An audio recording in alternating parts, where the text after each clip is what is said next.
So hello guys, आज हम पढ़ेंगे ह्यूमन रेस्पिरेटरी सिस्टम। हमारा ह्यूमन रेस्पिरेटरी सिस्टम में 5-6 जो मेन यूनिट्स आती है वो बता देता हूँ। फेरिंग्स, लैरिंग्स, ट्रैकिया, ब्रोंचाई, ब्रोंकियोल्स और एल्वियोलस। तो हमारा जो मेन, हम जब एयर लेते हैं नोज़ से, हमारा एंटर होता है लंग्स के थ्रू। तो नोज़ से जब एंटर होता है वो फिर फिल्टर हो जाते हैं हमारे नोज़ में जो प्रेजेंट होते हैं हेयर जो प्रेजेंट होते हैं वो एयर को फिल्टर कर देते हैं और फिर वो फेरिंग्स में आता है। फिर फेरिंग्स से वो लारिंग्स में आता है। इसके बीच एक थिन मेम्ब्रेन प्रेजेंट होता है, जो आपको पता होगा कि हम जब वो फूड खाते हैं तो वो फूड पाइप या एसोफेगस से जाती है हमारे स्टमक के अंदर। तो अब ये जो थिन मेम्ब्रेन है एपिग्लॉटिस, ये क्या करता है कि फूड पार्टिकल्स को फेरिंग्स में आने से प्रिवेंट करता है। अगर वो एक बार फेरिंग्स में आ गई तो फिर लैरिंग्स से जाकर हमारे लंग्स में वो चले जाएगी, लंग्स में, जिसके कारण बहुत सारी डिजीज़ भी हो सकती है। इसलिए हमारे वैसे कोर्स में नहीं है पर मैंने बता दिया है। अब एपिग्लॉटिस ये ऐसी था, उस कोर्स में नहीं है। फिर एयर फेरिंग से होकर लैरिंग से आती है। लैरिंग से आपको पता हुआ जो हमारा वोकल कॉर्ड होता है, जब एयर वाइब्रेशन होती है तो वोकल कॉर्ड से हमारा साउंड प्रोड्यूस होता है। उसके बाद ट्रैकिया में आती है। अब ट्रैकिया का जो ट्रैकिया की रिंग्स होती है, कि रिंग्स की तरह इसका स्ट्रक्चर होता है जो कार्टिलेज से बनी होती है। कार्टिलेज वो मसल टिश्यू आपको पता ही होगा, अगर आपने 9th में हमारा चैप्टर था एक। तो एक हमारा रिंग्स ऑफ कार्टिलेज से बनी होती है, जिसका मेन फंक्शन यही होता है कि अगर जब एयर प्रेजेंट नहीं हो हमारे, अगर इस पाइप में अगर एयर प्रेजेंट नहीं हो, अगर ट्रैकिया में एयर प्रेजेंट नहीं हो, तो ये तब कोलैप्स नहीं करती।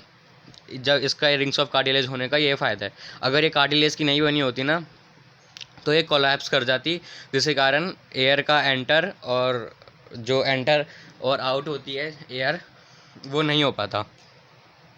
अब ट्रैकिया आगे जाकर 2 पार्ट में डिवाइडेड है, जिसका नाम ब्रोंचाई है। अब आपको ये लग रहा होगा इस साइड ये क्या है, ये जो हमारी है ना, ये रिब्स है, रिब केज है, रिब केज जो इस लंग्स को प्रोटेक्ट करती है कि कोई अगर जब हमें किसी चीज़ से लग जाता है, पत्थर वगैरह से, तो ये प्रोटेक्ट करके रखती है कि किसी को नुकसान ना हो अंदर में किसी को। अब यही 2 चीज़ों में डिवाइडेड है, जिससे हम ब्रोंचाई कहते हैं। अब ब्रोंचाई भी 2 चीज़ों में डिवाइडेड है, 2 चीज़ों नहीं, बहुत सारी, जो ये आपको दिख रही है, ये सब इन चीज़ों में डिवाइडेड है, जिसे हम कहते हैं ब्रोंकियोल्स। अब ब्रोंकियोल्स एक डिवाइडेड हैं बहुत सारे एक बैलून्स लाइक स्ट्रक्चर में। ये आपको दिख रहा होगा बैलून, गोल गोला, इसे हम कहते हैं एल्वियोलस। जो सिंगुलर होता है तो एल्वियोलस, और बहुत सारे होंगे तो एल्वियोलाई। अब ब्रोंचाई का कुछ भी फंक्शन नहीं है, बस ये यहाँ से एयर होते हुए ब्रोंचाई से ब्रोंकियोल्स, फिर ब्रोंकियोल से एल्वियोलस। अब मेन फंक्शन है हमारा एल्वियोलस का।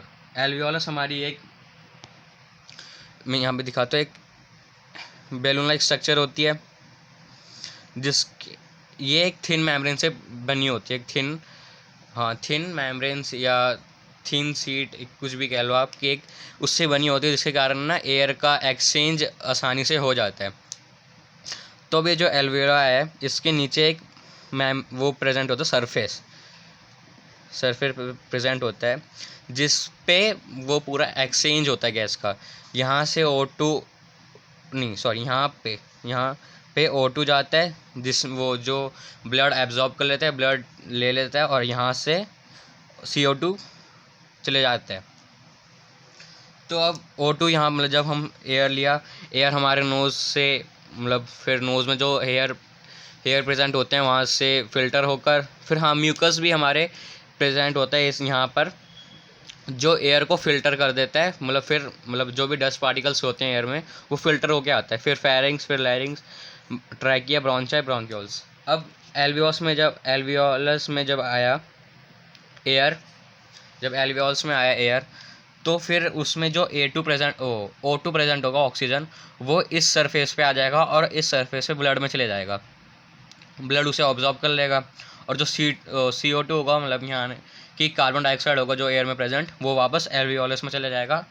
फिर एल्वियोलस से हमारा ब्रोंकियोल्स, ब्रोंकियोल से हमारा ब्रोंचाई, फिर वही ट्रैकिया, लैरिंग्स, फेरिंग्स से हमारा बाहर चले जाएगा। अब इन सब के बीच अब हमारा जो डायफ्राम होता है, इसे हम कहते हैं डायफ्राम।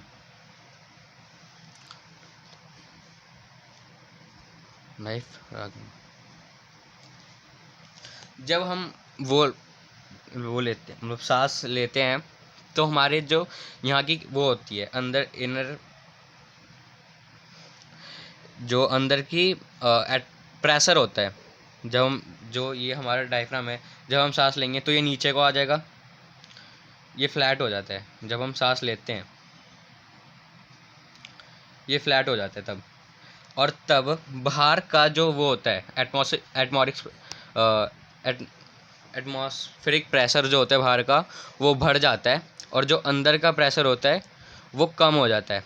अब आपने वो पढ़ा ही होगा कि high concentration to low concentration air move कर जाए डिफ्यूजन प्रोसेस में, तो वहीं पे यहाँ पे भी वही है, पर यहाँ पे डिफ्यूजन प्रोसेस नहीं है, पर एयर हाई कंसंट्रेशन से लो कंसंट्रेशन में आती है। यहाँ पे मैं लिख देता हूँ हाई टू लो कंसंट्रेशन। तो अब बाहर का एटमॉस्फेरिक प्रेशर ज़्यादा होता है, तो बाहर से वहीं पे अंदर आ जाता है एयर, उसको हम इंस्पिरेशन मतलब सांस लेना कहते हैं। अब हमारा ये होगा कि सांस लेना जब हम कैसे करते हैं। अब सांस जब हम छोड़ते हैं तो हमारा जो डायफ्राम है वो वापस उसी स्टेज में आ जाता है, जैसे हमारा ये ऊपर की तरफ है, ये वापस ऊपर की तरफ आ जाता है। और वही बस सिर्फ इसका उल्टा है, हमारे अंदर का जो प्रेशर होता है, इनसाइड का जो प्रेशर होता है वो बढ़ जाता है और बाहर का कम हो जाता है। फिर वही CO2 अंदर से बाहर की तरफ चले जाता है, और फिर ऐसे एक्सचेंज होता था गैस।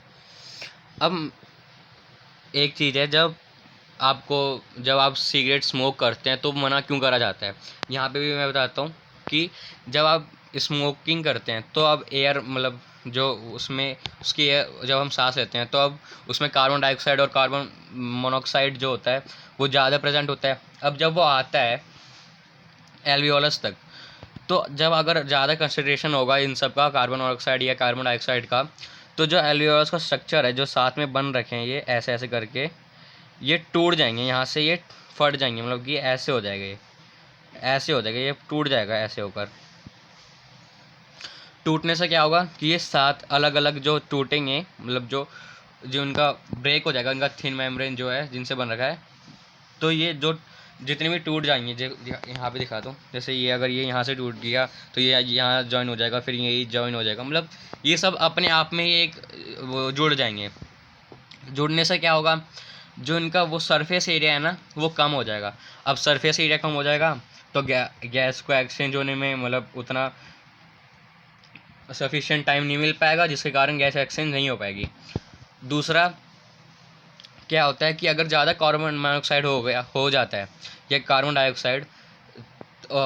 ऑक्साइड, तो ब्लड में जो एक रेड पिगमेंट प्रेजेंट होता है, हेमोग्लोबिन, पता होगा, उसमें वो क्या करता है, कार्बन मोनोऑक्साइड से बाइंड होने में ना मतलब ईजी है, वो ईजिली वो बाइंड हो जाता है कार्बन मोनोऑक्साइड से के साथ। अब वो बाइंड हो जाएगा तो वही हमें वो सफोकेशन फील होने लगेगी, और सफोकेशन फील होने लगेगी तो कभी कभार हमारी डेथ भी का मतलब कारण बन जाता है यही चीज़। अब हमारा जो ये टॉपिक है जो ह्यूमन रेस्पिरेटरी सिस्टम का, यहीं पे ख़त्म हो जाता है। पर अब हाँ, एक और चीज़, जो हमारी डायफ्राम से जितने भी नीचे को कैविटी होती है उसको हम एब्डोमिनल कैविटी कहते हैं। ये तो अभी हमारा इसका पीछे का जो रेस्पिरेटरी सिस्टम है उससे हमारा पीछे का जो पार्ट है डाइजेस्टिव सिस्टम, वहाँ उसका ये जो एब्डोमिनल कैविटी है। अब एक और चीज़, जो हमारे लंग्स होते हैं, ये ना एक आपको सबको पता होगा, एक मेम्ब्रेन से होते हैं, एपिडर्मिस वगैरह से जो कवर होते हैं, जो प्रोटेक्ट करते हैं इसे।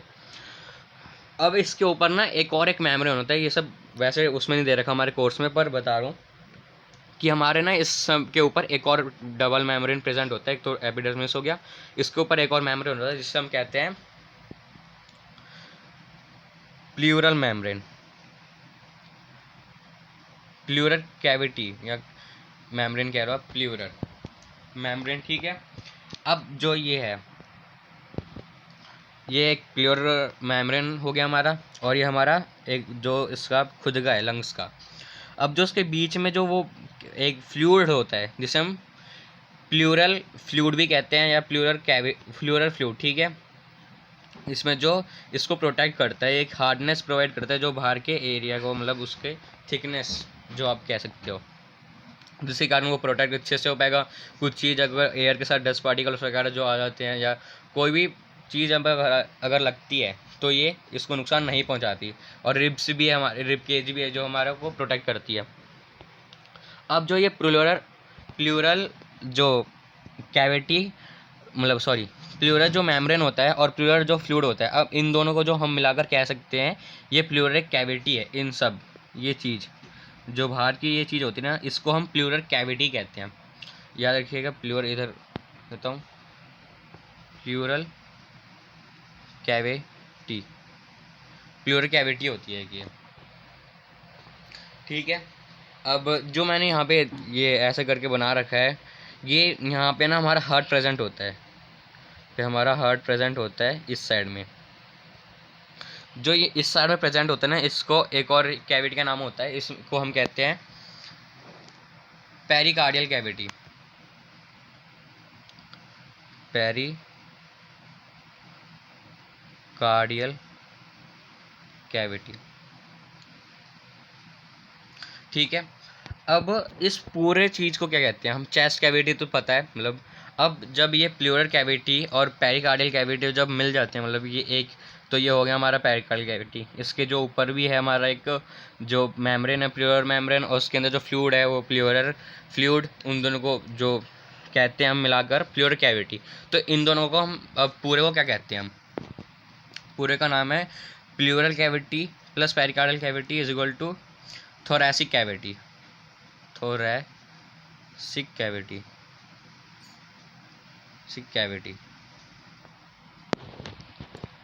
Thoracic cavity.